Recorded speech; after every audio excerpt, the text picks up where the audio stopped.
Goth is messy. A month or two ago, I want to say, I made a short and I posted it on Instagram, YouTube. It went something along the lines of, if a goth went to sleep in the 80s or 90s and they woke up today and they looked at the world of goth around them, particularly online, they would wonder, why is it so clean? And most people understood what I was talking about and they got the message. And other people call it gatekeeping. Some people called it rage bait. Others called it AI, and it had me wondering, am I being trolled by soap? What really struck me is that the overall message was, you don't have to fit a certain beauty standard to be part of the subculture. That there's pressure there and it does exist. I've seen it, but it's not real. It's not based in reality. It's illusion. Because what's out there, goth as it exists in the real world, it's imperfect. But that's a good thing.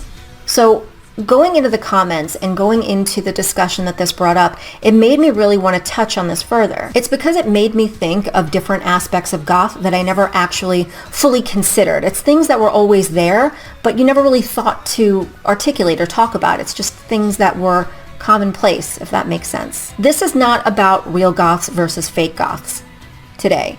This is about context. It's about the online version of goth versus the lived goth, like the people who live it out there in the real world, and how the two exist very separately from one another and on two completely different planets. So today there are distinctly two very different goth experiences coexisting simultaneously, and that to me is just fucking wild. So first we have your online goth.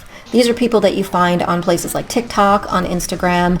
They are absolutely flawless, not a single hair out of place, makeup perfectly done, hashtagged down to a fine art. Any music that you hear is going to be whatever sound is currently trending or SoundCloud rap. And it's goth being sold off to you as a look, but not a culture. Then you have your real life goth, your goths that exist out there in brick and mortar spaces. These are people who you see at the venues, the clubs, all of the events. They know the bartenders, they have favorite bands, and they're gonna immediately want to talk to you about this new band that they found that kicked them directly in the taint of darkness. They're not wearing goth. They're out there and they're living it. And they physically look as if the music crawled out of the speakers, grabbed them by the soul, and said, "Get in, loser. We're going to the cemetery." Knowing that these two different versions exist is one thing, but another important thing to note is that they're very vastly different from one another, and that they're solely to do with social media and that good old attention currency. So social media has completely changed people's first impression of goth. So you'll have anyone under the age of 25, their introduction to goth is going to be vastly different to any of us who are over 25. So a lot of us who have found goth within the last, for me, I found it in the 90s, it's wildly different. So the way that I found it, which I'm sure a lot of you probably went through very similar experiences, you found it out there in the real world. You went to a record store, you found music, you found a flyer in the jacket of a CD, you found goth magazines, music magazines, you went to your friend's house who had, say, older brothers, older sisters, where you looked through their music, somebody made you a mixtape, and through word of mouth, so many different means, but it was all by way of analog, very organically. And it's not to say that the way people find things today aren't organic, but I guess compared to a lot of us, it seems that way. Because it was in the physical world versus now. But with the physical world versus the digital world, there comes with a lot more confusion today than there was back then, because it was more Occam's razor. Whatever it said it was on the tin, that's what it was. But nowadays, it could be anything. So that makes a little bit of a confusing experience for people who are new. So that's why it's important that I really wanted to touch on this, because for people who are finding goth in this space, it can create a little bit of a roadblock if what you're looking for isn't so much of a straight line anymore as it was way back when. So the under 25s, their first introduction to goth is going to be by somebody who is filmed in perfect lighting, not a single hair out of place, an outfit probably more expensive than my first car. And it's very, very easy for somebody who doesn't know any better to look at this and say, oh, okay, so this is what goth looks like. I have to look like this. And this sets this false precedent because it presents them with this polished look, and it gives the impression that this is the standard, that this is what they must look like. And it is so divorced from what goth looks like in real life spaces. Don't get me wrong, a lot of us may start out looking that way at the beginning of the night, but you're getting the before. You're not getting the during, and you're definitely not getting the after. Goth was never meant to be pristine. It was supposed to be atmospheric. It's meant to represent the way that the music made you feel. It was a reflection of you. There was beauty, is beauty in all of those imperfections. That's what made it. Pieces put together by thrifting and by super beginner DIY skills. And ironically, the more beginner, the more soul-catching it really was, because that's what you were catching. You were catching a glimpse of this person's soul. Because this was a person that was not trying to dress for the cameras. They were putting things together with their own hands, with their own intentions. They were trinkets that they picked up from here and there throughout the years. There were pins that had their favorite bands on it. And it was fabric just pinned together in the way that they wanted it. And it was kind of literally wearing your soul on your sleeve. So the problem that comes with people finding goth for the very first time in online spaces is that it gives them the impression that this polished and perfect look is something that they need to achieve in order to be part of the subculture. They'll think, I can't go to a club if my makeup is not like that. I can't be seen if I don't have clothing by this brand or designer. They think, if I don't look like that, I'm going to be judged. And like the worst one, they're going to think that I'm not goth enough. False. Categorically false and untrue. I've had people tell me that they are too afraid to go to their first goth event because they don't look like the people online. And they think that they're going to be judged if they dress the way that they want and they're not going to match that whole energy. It's not true. It makes me sad because that's not what the scene really is. And you have a bunch of people that are missing out on some really amazing experiences because they've been given this false idea that they have to fit a beauty standard that doesn't exist. And that's where like these two versions come and collide, and they cause just so much confusion and even a diversion, which we don't want. The real scene, it is messy, it is sweaty, and like 5 or 6 songs in, you are beyond touch-ups at that point. Just give up.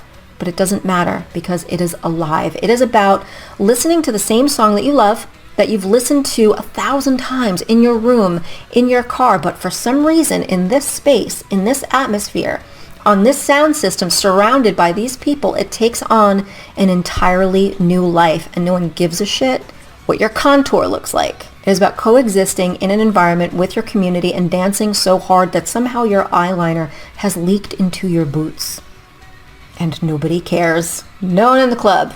Not one damn person is walking around to see if your contour is symmetrical. Half of us can't even see anyway.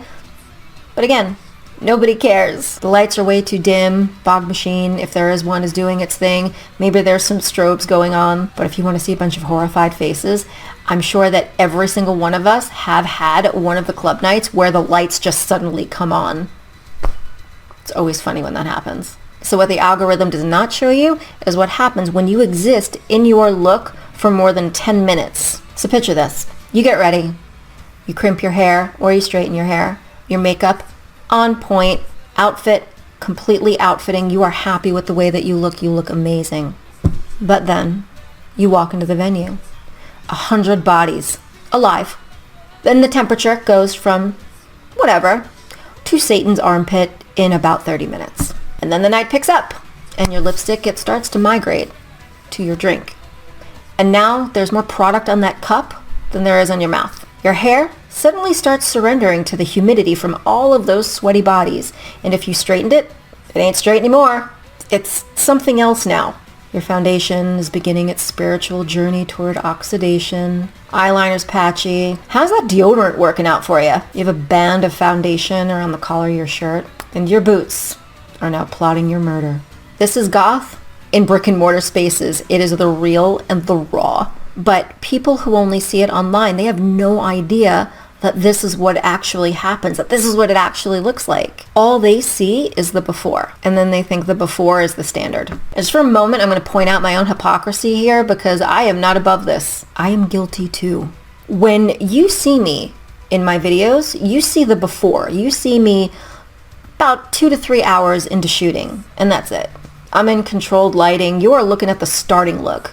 This is the jumping off point. You're not seeing that version of me that's surviving the club night or the concert. That shit looks like I sprinted through a fucking sauna.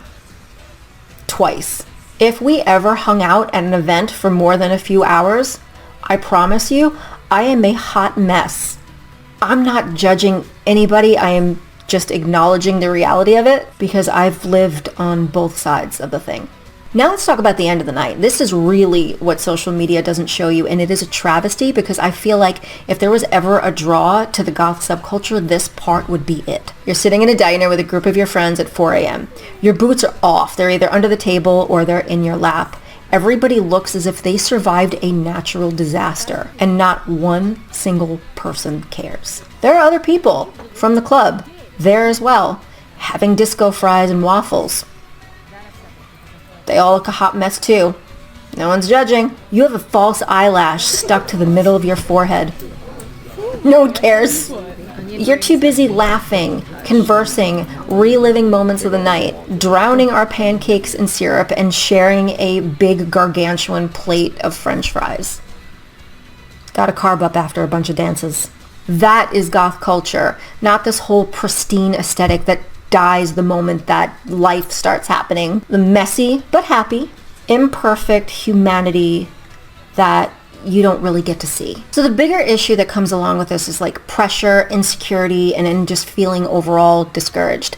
And that's why it matters. Because you have people who are watching right now, and maybe it's you, who want to go out, you want to experience goth out there in the real world, but you kind of have this insecurity that you might not be enough. That if you don't exhibit kind of this online standard, then you wouldn't be allowed to participate and maybe even be judged if you tried. That you're going to stand out for the wrong reasons, or that you'll be perceived as not goth enough. I cannot tell you how categorically false and untrue that is. Goth is always about the music first, music and community. The fashion is an expression, and it varies from person to person, but it's not a requirement, and it's definitely not the template. You need interest, curiosity, love of the music, and just like the willingness to show up as you are and the confidence to show up as you are. That's it. If you are new to goth and you only know it through social media, please don't think that you have to be perfect to join the spaces where goth exists. Nobody in a real club or a concert or any event gives a flying fuck about perfection. They care about whether you're enjoying the music and if you're respecting the space. If you want to experiment with style, do it. If you want to dress casually, do it. If you want to go out and let that goth flag fly, fucking do it. But do not let that polished online version of goth that's presented to you make you feel deterred from going out there and experiencing it for yourself. You do not need to earn your place by looking a certain way. You earn your place by showing up. That's it. So kind of circling back to my original point, when I said if somebody woke up from the 80s and the 90s and looked at goth today and saw how incredibly clean it was, I wasn't criticizing, I wasn't rage baiting or gatekeeping. I was saying that goth was never meant to be perfect. Nothing is perfect, and chasing perfection just adds so much pressure and stress and takes away from something that's meant to be fun. And I don't want newcomers to come in and somehow feel as if they're failing if they don't match this curated vision that's not even going to survive 5 seconds on the dance floor. Well, I mean, nowadays there's been like a lot of advancements in setting sprays. Back then we used to use hairspray. Swear. So if you're feeling insecure at the way that you look at a goth event, nobody is looking at you the way that you are looking at you. We are our own worst critics. And I mean that in the kindest way possible. We're all too busy dancing and socializing and listening to the music to really care. We're kind of living in our own little bubble and having fun. Goth is not about perfection. Never was. It's about passion, it's about connection, it's about music, it's a culture. It's about the eyeliner boogers that collect in the corner of your eyes. It's about your hair sticking to the back of your sweaty neck. It's the laughter at 3 a.m. and the music that hits you right in the heart. Go live it. Go experience it. Go get messy. And if you see me out there in the club looking like I just got the business end of a leaf blower, you mind your own business, because so do you. Bye.